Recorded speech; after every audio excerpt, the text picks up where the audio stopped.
Hello and welcome to Firstpost America, your home for the biggest stories shaping the US and the world. I'm Cary Johnston, live from the Firstpost studios. Our top story on the show today. The US continues its military build-up near Iran, with reports saying that Trump may give the go-ahead as soon as this weekend. Also on the program, Donald Trump's Board of Peace meets today.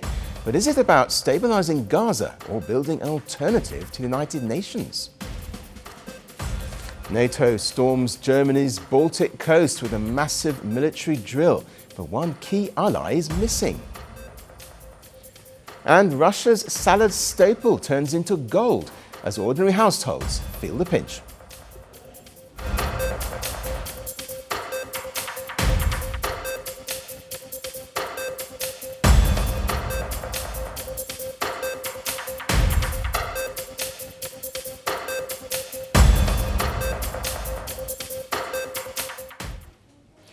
If you think diplomacy is still on the table for the US and Iran, you might be wrong, because the US military seems to be setting the scene for something else. According to multiple reports, the US military is ready for possible strikes on Iran, and the timeline is shockingly close. Some outlets claim the Pentagon could be prepared to launch an attack as soon as this weekend. But the word is, President Donald Trump has not made a final decision yet. Reports say the United States has already assembled enough air and naval power in the region to carry out a major strike campaign in the coming days. The reports also mention that Trump has privately argued both for and against launching military action. Even polling advisors and allies try to figure out what the best move would be. On Wednesday, top administration national security officials reportedly met in the White House to discuss Iran. The US wants Iran to give up its nuclear enrichment, which Tehran claims is strictly for civilian use. Iran also says that no country can deprive it of enrichment rights. We have stated this many times. My own statements are not important. What matters from an ideological standpoint is the policy and the fatwa of the supreme leader. We are in no way seeking nuclear weapons. Whatever form of verification they want to carry out, we are ready for that verification to take place. Well, two countries held the latest round of nuclear talks in Geneva on Tuesday, and Trump was also briefed on the progress. The meeting ended without any clear breakthrough, but Iran's foreign minister claimed both sides agreed on a set of guiding principles. However, US Vice President J.D. Vance downplayed the progress, saying that Iran is still not acknowledging Trump's red lines. Meanwhile, the White House has increased the pressure. Iran would be very wise to make a deal with President Trump and with this administration. He's talking to many people. Of course, his national security team, first and foremost, and you know who the members of that team are. And this is something, obviously, the president takes seriously. He's always thinking about what's in the best interest of the United States of America, of our military, of the American people. Well, Iran is now expected to submit a written proposal outlining how it wants to resolve the standoff within the next 2 weeks. But even as the paperwork is being drafted, the US military buildup is expanding. Washington currently has 13 warships in West Asia, including one aircraft carrier, the USS Abraham Lincoln, 9 destroyers, and 3 littoral combat ships. Add to this the 50 fighter jets that Trump sent near Iran recently. Iran is now rushing to protect its military sites. Recent satellite imagery show that the country recently built a concrete shield over a new facility at a sensitive military site and covered it with soil. Tehran has also joined with Moscow to conduct naval drills in the Sea of Oman. So now the world awaits. Well, over the next few days, Trump could choose diplomacy or detonation. And Iran's response could decide whether it becomes a forced negotiation or the opening chapter of a new war, with severe consequences for the region and the world. Well, for more on this, we're now joined by Kadira Pathiagoda, who's a geopolitics expert and a former diplomat and author. Joining us live now from London. Welcome to the programme. There can be no doubt that this is a serious US military build-up. To what extent do you think there's still time to avert a war? Well, I think in terms of time, there probably isn't much time in this. It really depends on the factors inside the US administration. So there'll be two sort of forces clashing against each other. On the one hand, you've got Trump's base, which is anti-interventionist, which wants a radical change in US foreign policy to stop the forever wars. On the other hand, you've got the Republican establishment and Trump's donors who want to please Israel, want to please the military-industrial complex, and who want to strike Iran at the very least. And then there are those who want to actually undertake regime change. I think Trump will probably weigh on the side of a limited strike, or even maybe an attempted kidnapping of the leadership, given what happened in Venezuela, but falling short of regime change. But I think they'd also be very mindful of the retaliation that Iran has threatened and is likely to undertake. Yes, you touched on something there. I mean, in reality, do America and Iran have good reasons not to go to war? Trump says he's a president of peace, and Iran says it's happy for any verification of its nuclear facilities. Yes, I mean, Iran's actually offered to, pretty much everything that the United States would want if the United States' goal was to stop Iran getting a nuclear weapon. But unfortunately, in terms of the negotiations, the United States has put some demands on the table that are non-starters for Iran. So things like its missile program, which is its only line of defense against Israel. So there's definitely a benefit for both countries in terms of their national interest of not going to war. I mean, if the United States did strike, Iran has said that it's going to draw a line in the sand. It's not going to do a limited retaliation, and it could have really devastating effects, like in terms of disrupting shipping in the Strait of Hormuz, for example, which would really impact the global economy, which would have an impact on American citizens, and that would put pressure on Trump as well. Well, indeed, what could be the consequences of military action for the region and indeed the world? Yeah, so there's the shutting down of shipping, which would probably be the biggest impact globally. Obviously, Iran would also try to attack American bases and American allies in the region, so it would target the Gulf states, and that would further increase the price of oil globally. So it would create some real hardship around the world.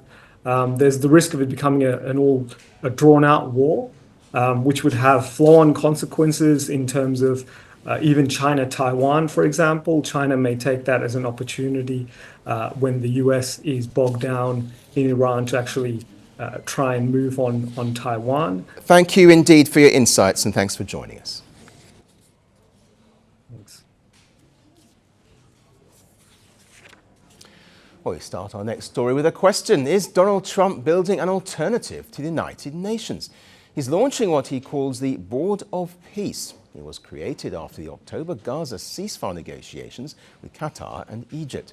Initially, it was supposed to be focused on Gaza, but Trump wants this body to also oversee wider global conflicts, and its structure, membership and power is controversial. The inaugural session of the Board of Peace is today, with the president chairing the summit. It's taking place in Washington, D.C. at the renamed Donald Trump Institute of Peace. Board of Peace is one of the most important and consequential things I think that I'll be involved in. We've been involved in a lot, really I've been involved in a lot with the people up here. We work together on ending wars with their country. This is the most prestigious board ever put together. I've seen some great corporate boards. I've seen some great boards, period. It's peanuts compared to this board. And I'm also happy to provide the list of countries that will be attending tomorrow. I know it's more than 20 countries. I know there's a lot of interest in that. I'll spare myself reading you the list of 20 countries from the podium, but we will provide it. And the president will be opening the meeting tomorrow with remarks, and will sort of formally be chairing the meeting at the beginning before he departs for Georgia tomorrow. So let's examine who is taking part. First, Pakistan, a nation that has a track record of sponsoring cross-border terrorism. The country's Prime Minister Shehbaz Sharif is in Washington. He will participate in the summit. He's accompanied by the Foreign Minister and Deputy Prime Minister, along with others. Well, for a country that shelters terror groups, the official statement from Sharif is ironic. His office said the visit reflects Pakistan's effective role in promoting global peace. Some other attendees in the guest list are Hungary's Prime Minister Viktor Orban, Argentina's President Javier Milei, Indonesia's President Prabowo Subianto. State heads of Armenia, Azerbaijan and Egypt will also be in attendance. So who is missing? America's major European allies and all members of the United Nations Security Council except the US itself. Germany and Canada have declined to join the Board of Peace, questioning its very structure and overlap with existing institutions. EU President Ursula von der Leyen has rejected the invitation as well. Israel's Benjamin Netanyahu, who has backed the idea, has chosen to skip the summit. Instead, he sent Foreign Minister Gideon Saar to represent the country. India, though invited to join the board, is still examining it. Brazil's president declined the invitation outright, saying this is an attempt at a new United Nations with Trump being the owner. And that brings us to the controversial structure of the board. Trump holds veto power. Only leaders who have been personally invited by him are allowed to join the board. Trump can also remain head of the board even after leaving office. And countries that want permanent membership must pay $1 billion. Well, the inaugural meeting in Washington aims to formalize the board's structure and membership, discuss plans to launch an international stabilization force for Gaza's security, and announce financial commitments to Gaza. Tomorrow, President Trump will host a Board of Peace meeting at the Donald J. Trump Institute of Peace, where he will announce that member states have pledged more than $5 billion towards the Gaza humanitarian and reconstruction efforts, and have also committed thousands of personnel to the International Stabilization Force and local police to maintain security and peace for Gazans. $5 billion. Who exactly will be in charge of managing this money? Will that be the president himself making the final decisions on how these funds are spent? It will be the Board of Peace, which the president is, of course, the chairman of, but all of the member parties, I believe, will have votes on the funding. And then, of course, there is that technocratic layer underneath the official Board of Peace with the member countries that will be making decisions as well. So is this really a Gaza stabilization mechanism, or is it a parallel diplomatic platform with selective membership implicitly designed to sidestep the United Nations? Well, still to come on the program, a Call of Duty advert meant to be funny is banned as regulators say the joke went too far.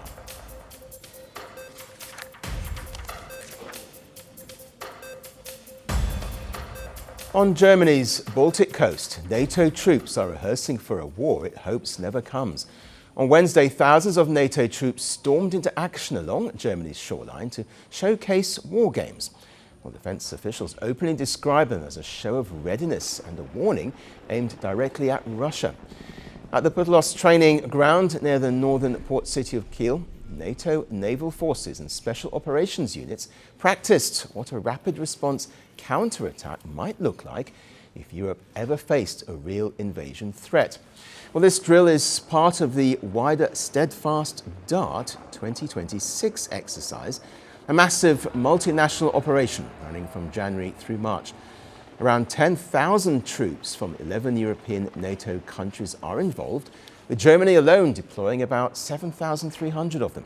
The operation is especially important because it's the biggest maneuver yet for NATO's Allied Reaction Force, a rapid response formation created in 2024 to prove NATO can move troops fast across alliance territory if a crisis emerges. It shows that the alliance is united, capable of action, and ready to act. It is operational and perhaps demonstrates what the European partners within NATO are capable of achieving. Incidentally, Steadfast Dart and exercises like this show that we are serious about deterrence and about building the necessary capabilities. We are investing and procuring more. We also train together as NATO allies, and Germany is assuming its responsibility in this regard. The message to our NATO partners is clear. NATO can rely on Germany as a key hub. Die NATO kann sich auf Deutschland als Drehscheibe verlassen. But there was one detail that stood out. No American soldiers were taking part.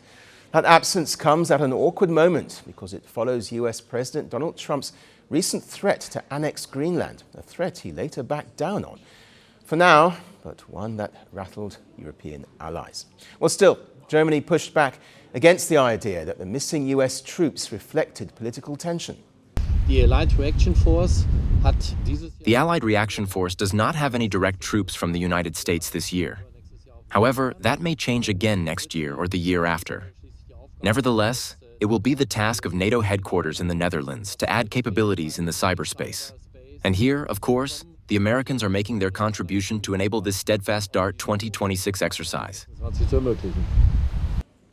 And behind the choreography of jets and ships is a very real fear. Russia's full-scale invasion of Ukraine has now been raging for almost 4 years, and European security officials are increasingly worried that Moscow could eventually test NATO territory directly. European governments also claim Russia is escalating what many now call hybrid warfare.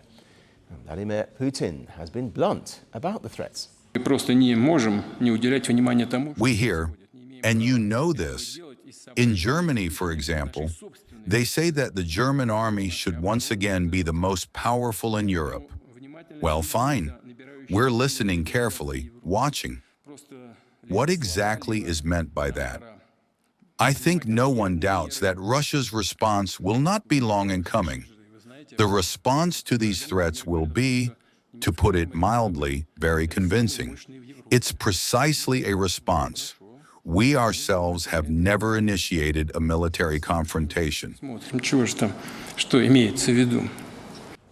And Russia is not slowing down, despite suffering an estimated 1.2 million battlefield casualties since the war in Ukraine began. Russia has still expanded its army by 234,000 personnel in 2025. NATO has far greater numbers, about 3.4 million active soldiers, compared to Russia's 1.3 million. And NATO has massive air power strength too, with around 22,000 aircraft versus Russia's 4,000. But NATO has always relied on one thing, the certainty that America would eventually show up, a certainty that is now being tested to its limits. So Steadfast Dart isn't just a military drill, it's a rehearsal over how Europe may have to face the reality of dealing with threats on its own. Now, life is becoming more expensive in Russia's war-driven economy. The Ukraine war has been going on now for nearly 4 years, and ordinary citizens in Russia are paying the price. A humble vegetable is now making headlines. Cucumbers are being mockingly called the new gold. Media reports say prices are shooting up across stores and markets, and customers are paying the price, one grocery bill at a time. Prices have climbed steadily since the Ukraine war began. According to reports, the federal budget is now heavily focused on the war effort and defense industry, which is adding pressure on the cost of everyday living for ordinary households. Official data shows the average price of cucumbers is now more than 300 rubles per kilogram, which is roughly $4 at current exchange rates. Well, Reuters reports that Russia's opposition has raised the issue in parliament, with one politician calling the salad staple a winter luxury. Russia's anti-monopoly regulator has asked producers and retailers to explain the sharp price hike. Officials say seasonal factors are part of the problem, and prices could ease when the weather warms up next month. We're a bit lucky that we're still at the old VAT rate, but starting this year, most likely, we'll have to pay the recently increased 22% VAT. Sadly, I can already see from our purchases that our expenses on the food ingredients have increased by exactly 50%. Food prices have really started to rise, even compared to before the new year. The rising price of cucumbers has triggered a wave of online anger. Shoppers are posting photos of high price tags in supermarkets, with many users describing cucumbers as gold, saying they have become unaffordable. Well, meanwhile, The BBC has tracked the costs of the same 59 basic food and household items in Moscow. In 2024, the basket cost about 7,300 rubles, which is roughly 80 to 85 US dollars. By January 2026, the cost of the same basket rose by nearly 19%. And in just 2 years, fruit and vegetable prices have risen by about 15%. Dairy prices have jumped by more than 40%. As the summer ended, difficulties started. People's purchasing power dropped here. We tried to grow, tried to hold different events. Well, small businesses are bearing the brunt of this skyrocketing inflation. Some cafes and restaurants have been forced to shut. When business is struggling, you want someone to turn to and ask, for example, to cut taxes or reduce upfront costs. All our employees work officially, and we pay taxes for them, quite a high percent. Of course, if the rates were a little lower, things would be easier. Well, economists are warning that if prices keep rising, people's spending power will fall even further. What was once routine shopping, like a cucumber for salad or a coffee to stay awake, are now becoming an unlikely strain for ordinary Russians. As costs climb and the war in Ukraine continues, even the humble cucumber is being brought into the world of geopolitics. And our final story today, a video game famous for explosions, warfare and chaos, has found itself in trouble in the real world. An advertisement for Call of Duty Black Ops 7 has been banned in the UK after viewers complained it trivialized sexual violence. What was supposed to be a parody quickly led to outrage, with regulators saying the ad relied on humiliation. So where is the line between edgy humor and offensive content? Here's our report. An advertisement for Call of Duty Black Ops 7 has been banned in the UK. The reason? Regulators said it made light of sexual violence. The advert was set at an airport security checkpoint.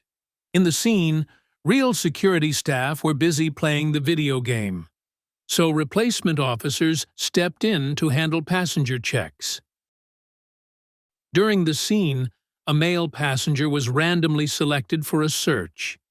He was told he would be manhandled and ordered to remove his clothes, down to everything except his shoes.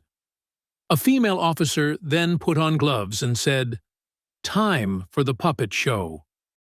9 viewers complained to the UK's advertising watchdog, the Advertising Standards Authority, calling it irresponsible and offensive. The advertisement ran in November 2025 on YouTube and video-on-demand platforms, including ITV and Channel 5. Game publisher Activision Blizzard argued that the game is rated 18+, so the advert targeted adults only. They further said that it had been approved by Clearcast. It is an organization which pre-approves most British television advertising. The ad was meant to be an unrealistic parody, and no explicit images or nudity appeared. UK's Advertising Standards Authority accepted that the man stayed clothed and there was no explicit imagery, but it ruled that the joke relied on humiliation and the implied threat of painful, non-consensual penetration. Because of that, the regulator argues, the advert trivialized sexual violence. 2 more viewers claimed the advert promoted drug use because replacement officers picked up a prescription medicine bottle and winked. The ASA rejected this complaint. The Call of Duty franchise has faced similar issues before. In 2012, an advert for Call of Duty Modern Warfare 3 was restricted from daytime TV for violent scenes that were considered inappropriate for children. Call of Duty Black Ops 7 is the 22nd main installment in the Call of Duty franchise and the 8th entry in the Black Ops sub-series. Set in the year 2035, the game follows authorities investigating the apparent return of a terrorist believed to be dead. Call of Duty is one of the most popular and commercially successful video game franchises in history. Since its launch in 2003, it has sold more than 500 million copies and has had around 100 million monthly active players as of October 2023. That's it on the show today, but we'll be back tomorrow. Thanks for watching. Bye-bye.